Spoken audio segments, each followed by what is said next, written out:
so I think we're just going to read, or start to read, the most recent batch of poems. Shouldn't be too different from the flow of reading we've done in the past. Though we will, I know everybody, like, as you would recall, personalizes it a little bit, but we are going to be covering subjects that we have all covered together. So just as it relates to the Chinese culture study. So I could use this as one of many encouragements to have you all offer thoughts if you have any, which hopefully you do, because again, these are things we've all looked at together. You've all taken notes on. So one thing I would say that maybe has been said before in past times is don't be too concerned about the relevancy of your thought to what is being shared, because if it is inspired by what has been read, or even a thought shared by another about what has been read, then it is relevant in some way. So we're just kind of expanding the topic by whatever you are able to input. So I don't know if that is a weight or check that you feel before you ever do share a thing, is maybe this doesn't feel relevant to anything that we're talking about. But I think that would be among the least of your concerns when we are offering insight to each other's poetry. So again, there is a bit of an expectation that you, especially those of you who tend to be quieter, just learn to give a little bit more, because that what you say enables other people to speak up more too. So don't, this is the last thing I'll say about it, don't individualize it too much. Like, I'm a quiet person, I don't really ever have much to share, I don't really in this case, so I'm just not going to say anything. See it as a bit of like a sacrifice even, because if you are able to speak up, then other people that tend to be more quiet will also be encouraged to do the same. So think outside yourself, if that's possible. Is that making sense to everybody? Okay. Does anyone want to volunteer to share theirs first?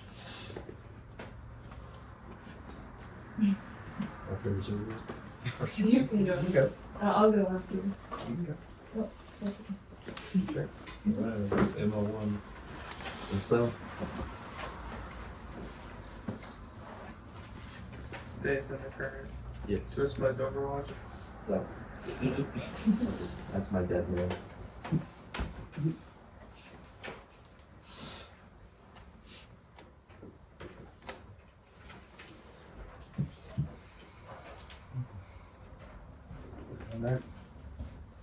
What's it called again? Faith in the current. A naive dream blooms in the heart of a stubborn child. I am going to save you. Learning through tears, persisting through loneliness, loving through pain. The world is cruel to those who dream.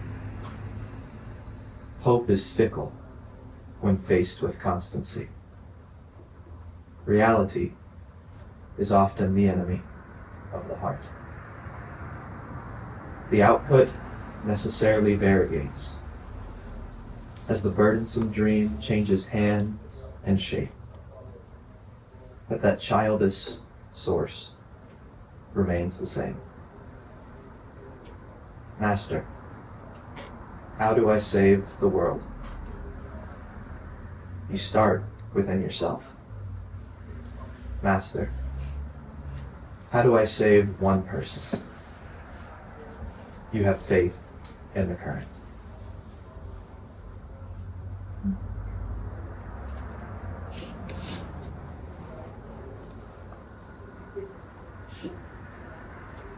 Something I'll have us do this time, when we read poetry, is you will offer your thoughts behind it, your inspiration behind it before Okay. people comment if you're willing to do that. Yes. We'll all do that.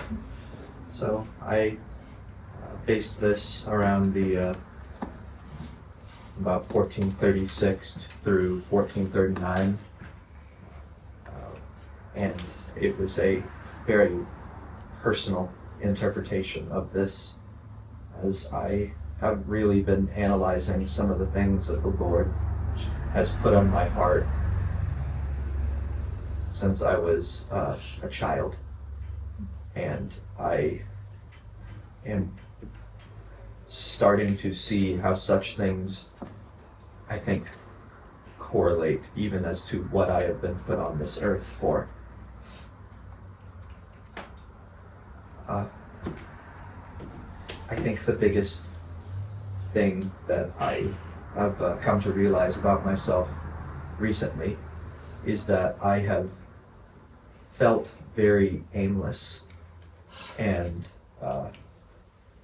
I suppose when looking at myself from the lens of others, I kind of look like someone who's just floating through life, not with no ambition or trying to accomplish anything. And that was something that has kind of been bugging me a little recently, but I have come to see that that is actually not the case, even though that may be how it looks. And I think part of what really inspired a lot of this poetry and even self-reflection in a different way was seeing how people viewed Confucius as a man who struggled against the inevitable in a very naive and foolish way, and how no one really understood what his heart was, because if they did, they would see just how beautiful his life was.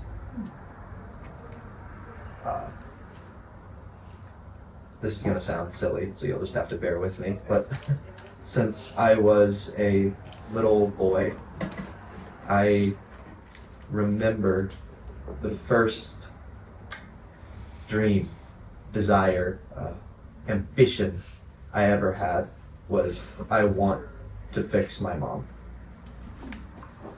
And that was the reason I cared so much about math and science. That was the reason I pursued college and the medical field. That was my ultimate reason for everything that I did. And so when I gave that up, in a way, when I decided to not go to college, when I decided to, I guess, lay all of that aside, I felt aimless. I felt like what I had been striving after my whole life was now something that doesn't hold any weight to me. But I realize that is not the case. When I say that the dream has changed hands, what I kind of mean is that I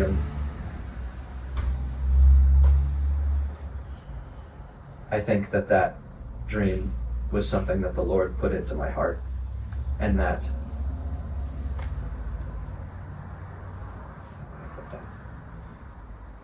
by pursuing the path that I am pursuing, and by having faith in the current, that while the effect and the cause of that dream that I had differ, I think the intent of my heart then is no different than the intent of my heart now. And that it looks very different to anybody looking from the outside, but that dream is something that has, in a way, been transformed into my faith in the current and the fate of and the mandate of heaven for my life.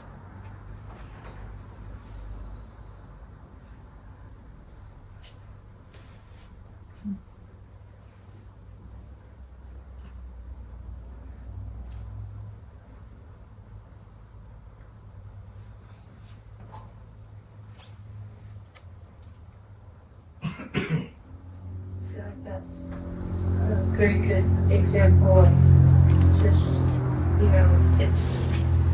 there's nothing wrong with wanting something or having childlike dreams or something that, you really enjoy and something that makes you want to push forward. And I just very much admire the childlike example because, children, they just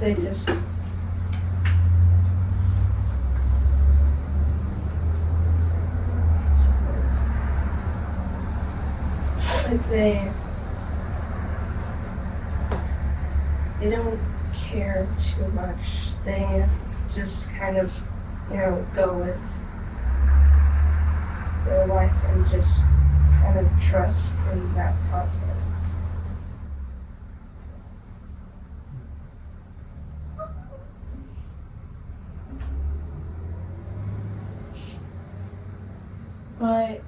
By the current, did you mean like the present? I think the way I've come to understand even what fate looks like, described by the Analects, is I feel like there's this river of life, and it can feel very tempting and easy to try and fight against that current because of a destination you think you have in mind.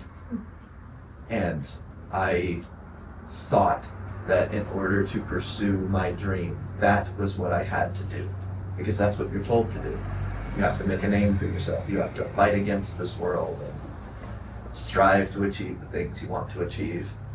And I think that the place I have gotten to is realizing that the source of my dream, that the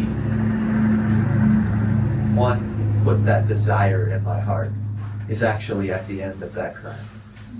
And that by submitting myself to the current, by flowing with that river freely, I am actually pursuing that dream more honestly than I was in the past, when I thought I was needing to carve out that river myself. It's very confusing, I understand, and that was part of my worry with this is I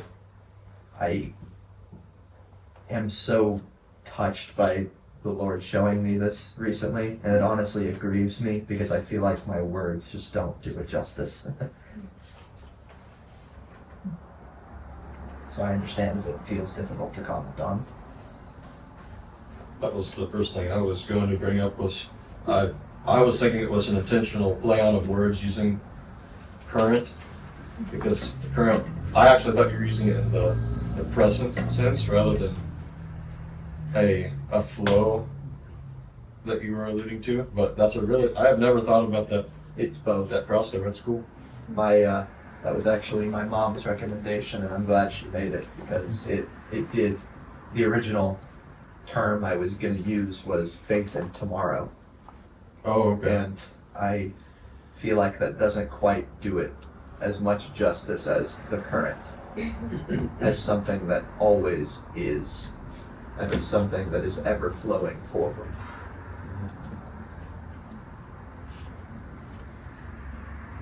In a sense, it's faith and fate.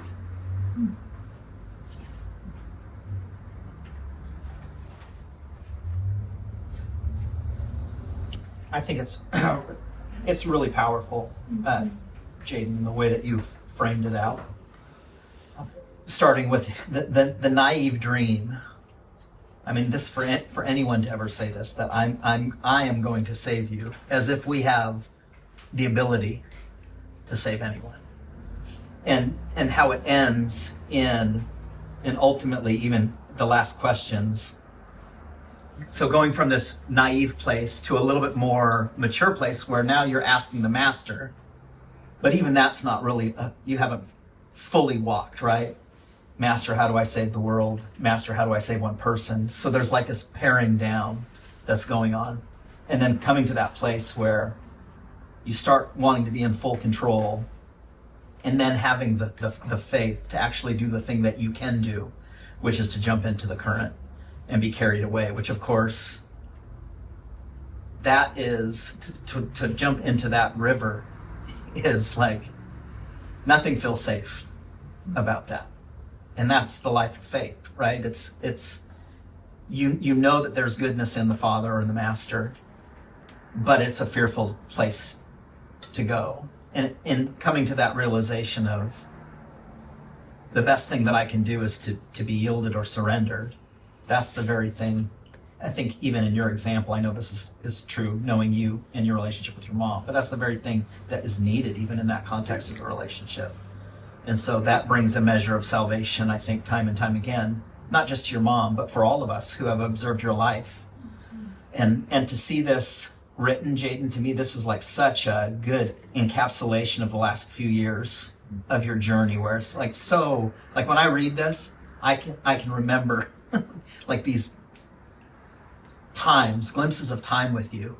And I would just continue to encourage you to give yourself over to that way of faith, but also want to commend you, young man, for the life that you're living as an example in this way, because this is not it's not an easy thing, but it is a joy to watch that you embody this poem. It's not just something that you've written down as some clever words put together, which you have the capacity to do, but it is something that you have truly lived out. I think the one thing I'd love to add to that, thank you, Justin, is just with the line with the burdensome dream. I think that's really what it was for me at the start. A burden on my life that ensured that I could never feel quite content, fulfilled, or even safe. That I felt that there was this ever-looming dissatisfaction and cause of anxiety. And by submitting that burden to him, by putting it, when you say putting something in the hands of fate, that sounds so laissez-faire, but that's not what I mean. By fate, I mean heaven. By putting it in his hands, it has become a dream that is no longer a burden to me. It has become something that I think of that. I wish I knew scripture better, but there's this one I think section of verses that talks about the Father seeing the truest desires of your heart, and those will come to pass. What is that? Do you know what I'm referring to? You let yourself to the Lord and he will give you the desires of your heart. Yeah, maybe I think it's something like that. And I think it's very easy to interpret that incorrectly. But I think that is where I have arrived with this dream, is I don't know what the effect of that will be in this world. Well, I remember Jesus also said, I don't know if he mentions the heart, but he says, ask for whatever, or, well, he says, ask and you shall receive, but whatever you ask of the Father, he will give to you. Is something mentioned in that scripture. I think that the Lord put this desire in my heart since I was a child. And I thought that because this desire was there, it meant it was something that I had to bring about. And I'm recognizing that he gave me this desire and this burdensome dream so that I could give it back to him. And now, instead of this dream being something that weighs me down, it is something that drives me forward and lifts me up. And it's not because I expect some sort of direct thing to happen in this life, but it's because I know that the reason the Lord put that desire in my heart will come to fruition. And all I have to do is simply walk the current of life. That's what I was gonna say. I think that the dream that you have, or had, or whatever, is not something bad. And that's what I really like about this, because I know your heart and your mother. I knew you were already speaking with her. And, you know, I was actually thinking about this yesterday. It seems, there are things that seem like they would work out just because they're laid out in front of you and it looks like, well, this is obviously good, so I should pursue it, right? And I'm not saying it was bad. I'm just saying there's, like you said, there's a patience and a letting go of certain things for it to actually be something that produces something actually good. I don't know if that makes sense. It does.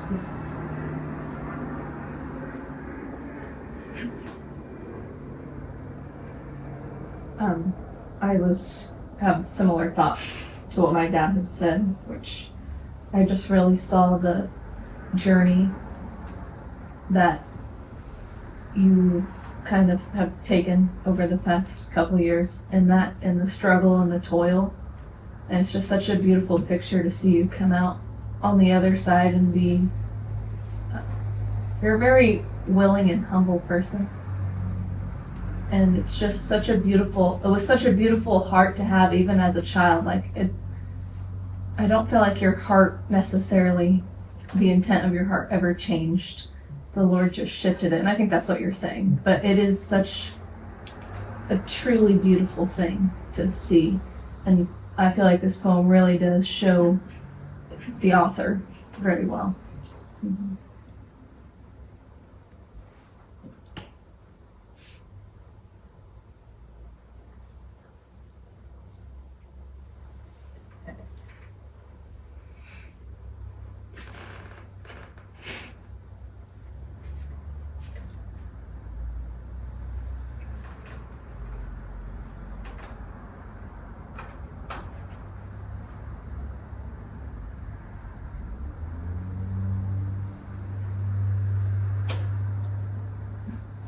You know, when I was trying to write a poem for this assignment, I kept coming back to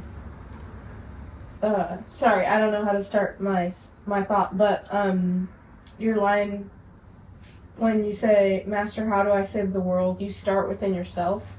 That principle kept coming back to me when I was trying to write a poem about it starting within the self.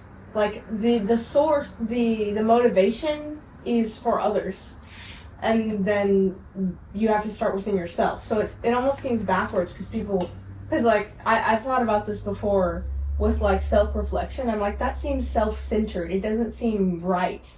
But when the source is others focused and the source is something pure, it does start within yourself.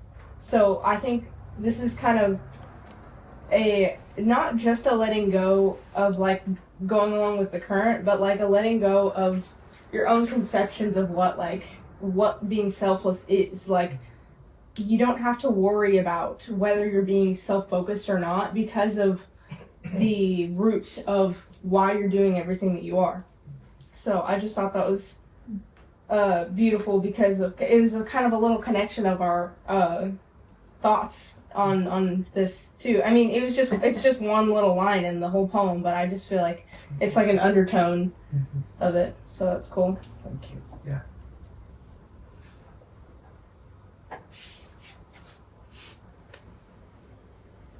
I even think that's the last thing I'll add, and then we can, if anybody else has anything, we can do that, but we can move on after. But even what save means is something that is undefined in my mind.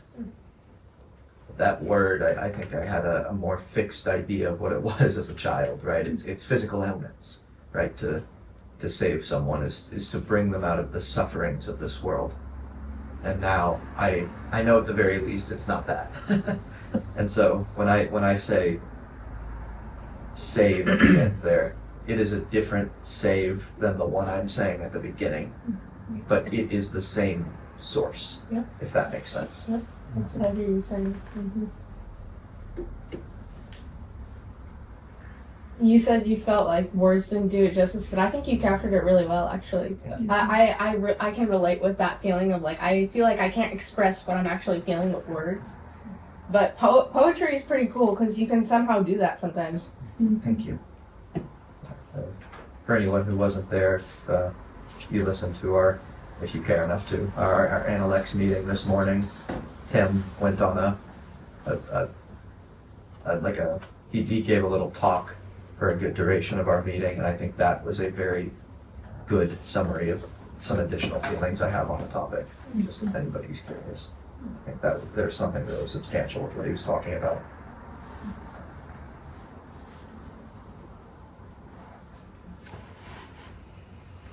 Do you want to select the next person, or Sure. I guess Emma is who it should be. Yeah, I guess you want to go next. You're gonna laugh when you hear what mine's about. Yeah.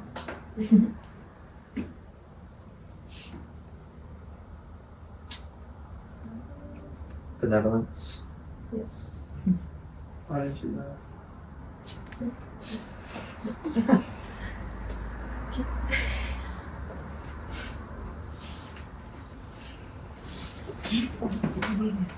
Oh, you didn't name it when you showed it to me. That's right. I was like, wait, I've read this. Yeah, remember you showed me it? You just didn't have the name for it.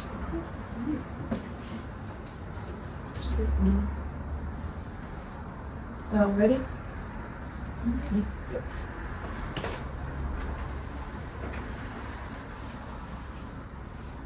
There was a young girl in the Basque region who enjoyed the company of her family, taking joy in each moment. She did not have much, and not much was needed to get by. In the short summers, after the morning rain, subtle notes of thyme and rosemary filled the air. In the long winters, after a long day in the snow, it was easy to take comfort in the warmth of your home. Even though these simple things brought joy, she always looked forward to seeing her father the most. When she saw her father, the rest of the world seemed to fade away. He showed her what it meant to be loved. To the eyes of the world, this may be seen as a poor family. But to those who look within, they would surely see that they are rich. She had learned to see that being in the snow of winter, in the summer rain, and waiting for her father to come back home, all of this was a picture of finding joy in what is often overlooked. This was my mother.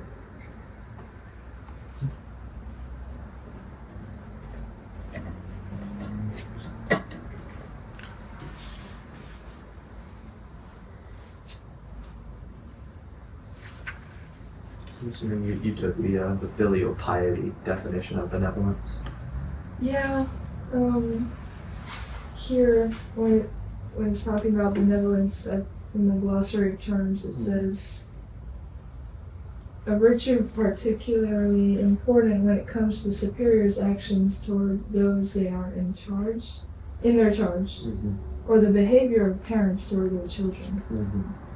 And I don't really know why I wrote about my mother and her life as a young child, but I was thinking about her that week that I wrote it, and I was also thinking about respect for your elders and what it means to be the head of a family.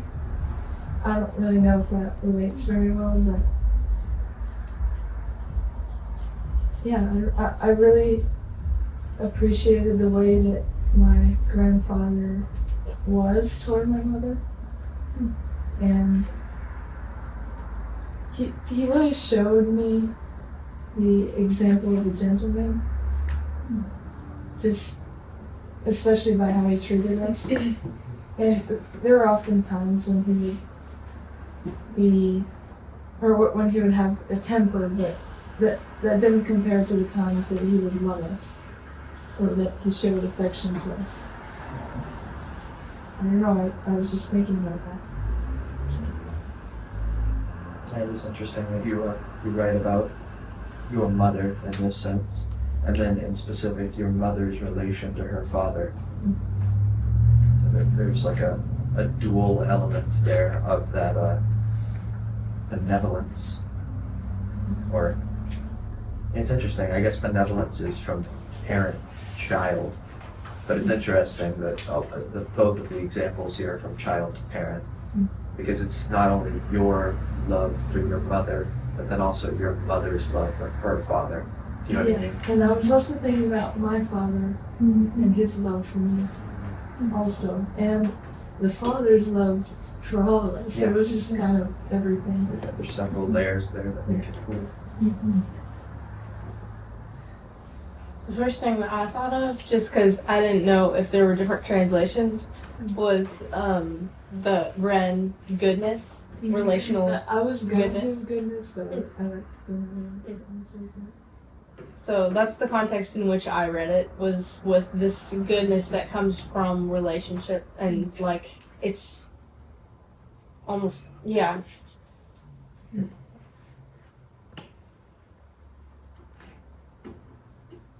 And the line, all of this was a picture of finding joy in what is often overlooked. I feel like it's deeper than like, as you were saying, like, these simple things that bring joy. I'm reminded of when we went over Confucius's character and things like that, where like, it's like the simple things don't have to be so, they don't have to seem like, I don't want to just say that they shouldn't be overlooked. I can't figure out how to put it, but like there's something deeper in simple things that when you take joy in them, they're almost not as like base. They're almost like more meaningful. It's like in Bible study just today we were talking about we can find the Lord's wisdom when we seek it and everything. Like these simple things don't have to be simple in the sense of like they're not meaningful or they're not deep or things like that, because they can be when we see them in a certain light. And just the way that we see them and take joy in them adds to their depth, I feel like. It's another one of those things that I feel like I can't figure out how to put it in the right words, or there's not really right words for it, but like there's some sort of relationship we can have even with simple things that gives them more worth.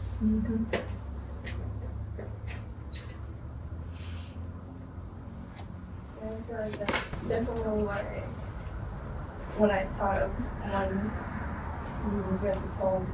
I was thinking a lot about like when you see how big and how great the little things are, then you'll be able to,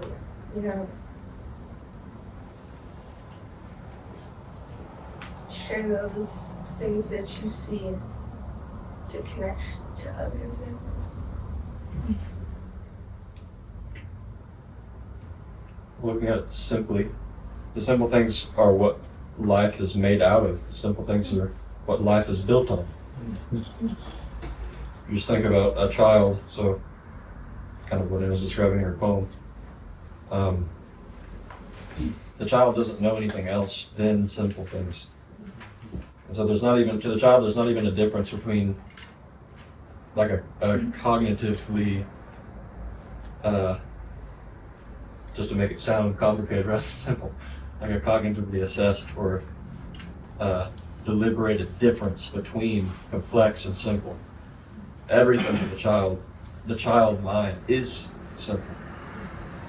And that's why, that's the essence of childlikeness, is how the world is seen in that way. It's not simply an adherence to simple things. It's not seeing anything else than the simple.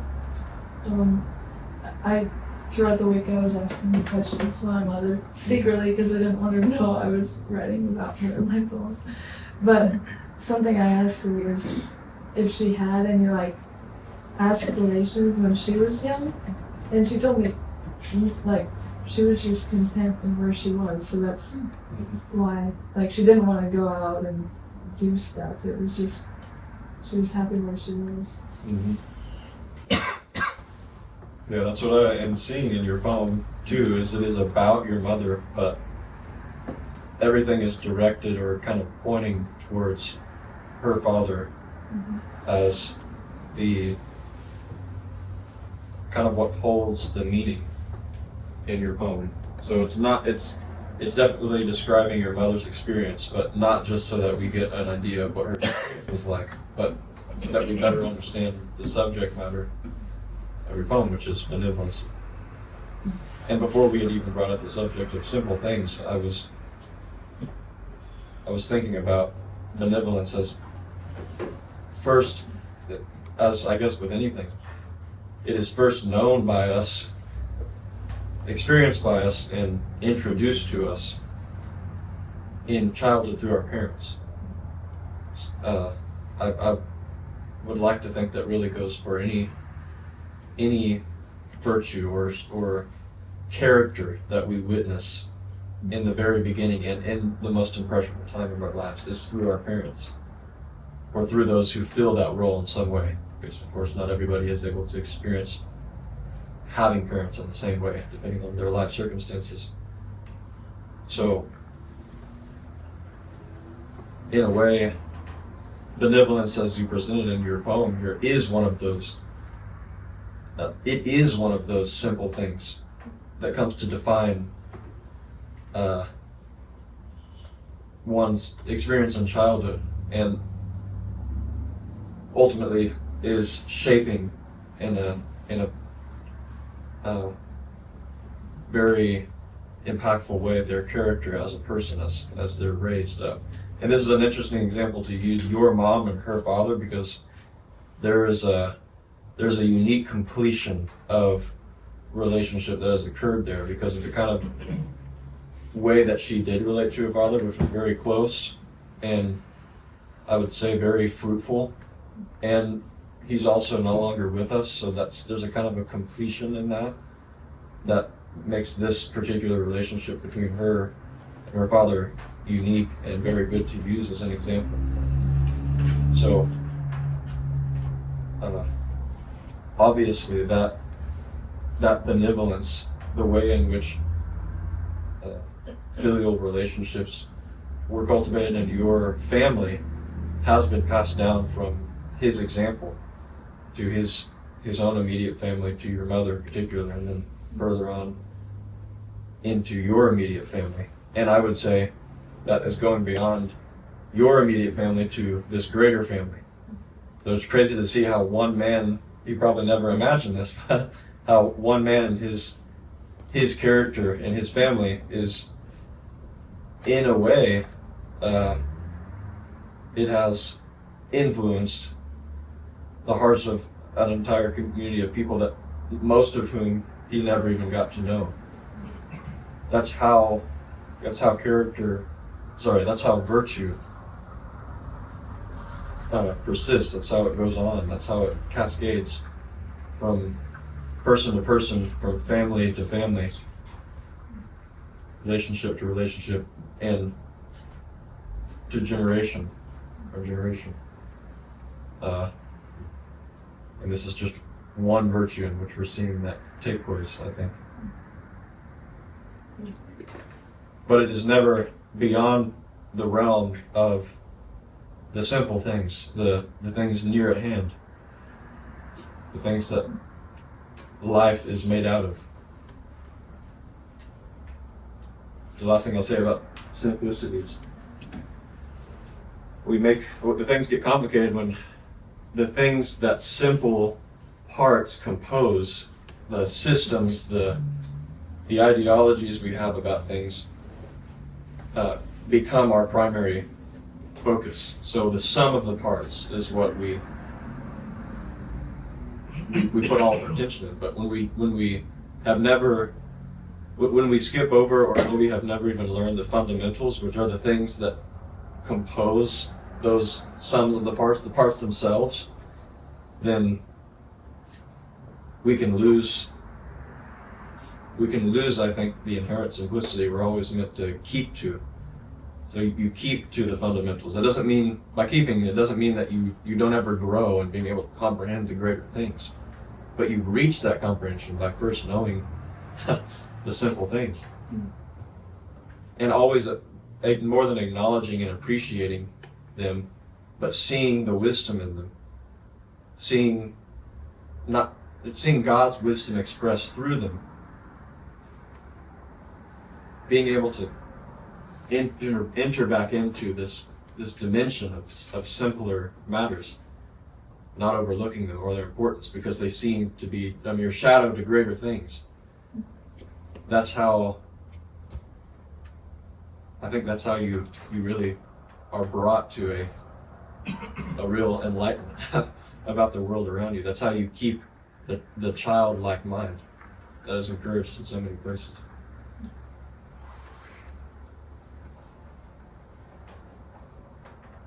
This will tie in interestingly as we go deeper into a Chinese culture study together as I'm trying to work on this. The very first thing that's mentioned in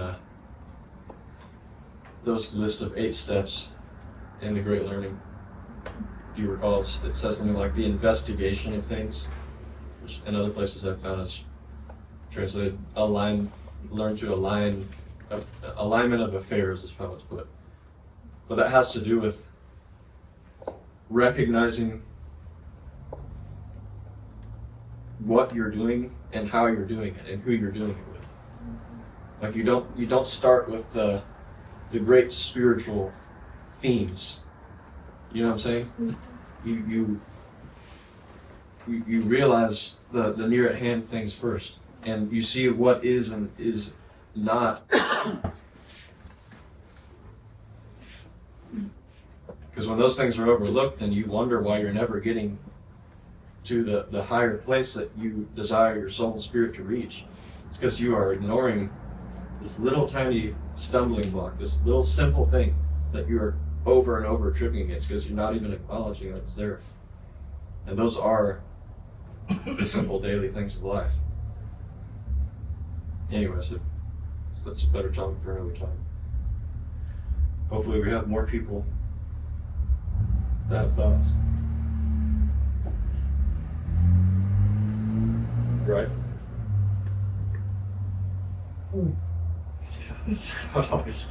I like your perspective. It's really interesting, Emma.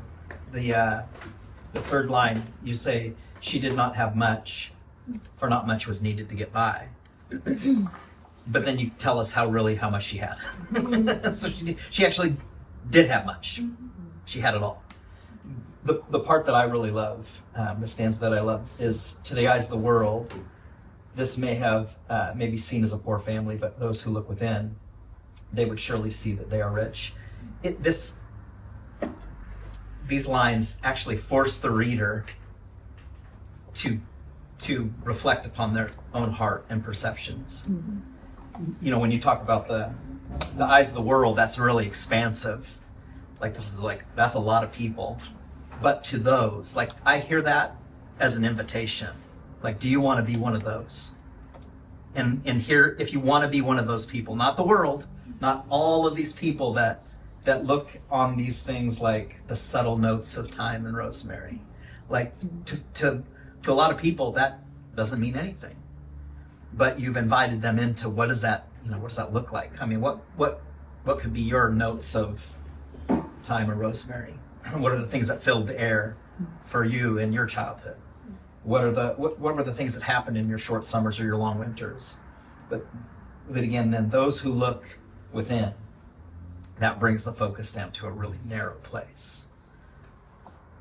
If you are seeing this poem through the lens of how rich my mom was in her father's love, and how rich as a result, I am in relationship to my mother and my grandfather, then you kind of have the right perspective here. It really is that. It's such a clever way to draw the reader into a shared experience. And I think you're using benevolence in light of how you defined it is like perfect. And so yeah, really beautifully done. And the pacing, the little glimpses into the simplicity of your mom's childhood. But I think just she didn't have much, but she had everything. Really excellent. Thank you.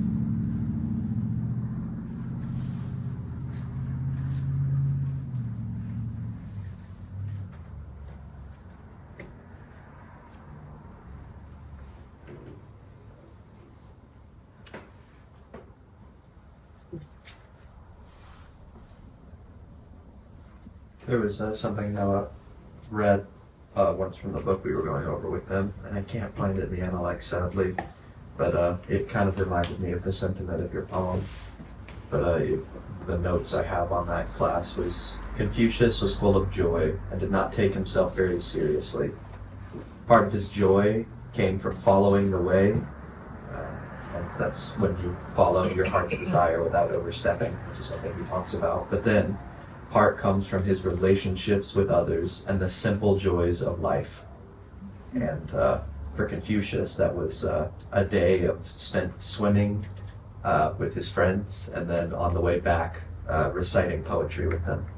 And that was what he described as his most ideal day. I was actually gonna have it based off of that Yeah. analect, but I chose it. I didn't even know, I don't even know if that's an Analect. That might just be It's- from... it's- It is? Which Analect is it? Do you know? 1126. 1126, thank you. For some reason I couldn't find it, but I guess I just never put it in my notes. Thank you. I think it must have been one of his disciples. One of his disciples who mentioned that. He was like, "Oh yeah, that's the one that I'm closest Yeah, that's to right. agreeing with."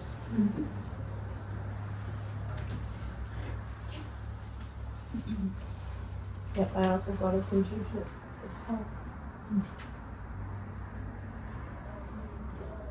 And not simply because, I would say without any, like, not simply because Confucius preferred the pleasures of life over the pursuit of virtue, but I think he was being very responsive to the hearts of his disciples before him, and that disciple gave the most sincere response. And so, he was just like, yeah, it's.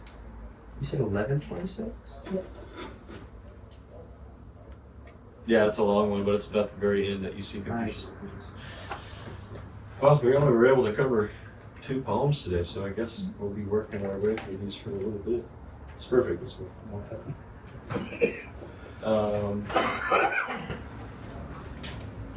I am going to be a little persistent about everybody sharing, so your homework is going to be reviewing everybody's poems and being prepared to share an insight of it. So obviously that's a little tricky for you now because only 2 people have read those thus far, so there's quite a few for you to read and think about. But the earlier start you get on that, or the more willing you are to just simply share without having studied beforehand and just on class, the better off you'll be. Is there a way that we can have like everybody text the title of theirs? 'Cause I don't think everybody's title is going to be like the Analect number, so I don't know how we would know which poem is whose, or which one to read. Is that not all on the drive? Should be the Here's first poem You in know everybody's what? drive. You know what you can do is when you're on. Hold on, I have to get to it. When Or you you're, can show the details so you can see when who it's when you're on the somebody's folder, you can say instead of name, you can say last modified. So then the one that was last modified will be right at the top, and that should make it easier to find everybody's. As long as nobody's editing their older poems, it shouldn't be a problem. Okay. You could sort by that. Also, knowing whose is whose, you can also push the three dots that each doc has, and then push details. It will show you who the doc was created by, and so that's one way to be able to tell whose it is. If that, Oh, but everybody's just putting in their On their folders. folder. yeah. I should know, like, because we all had different names, but I can do what Haley showed me. All right.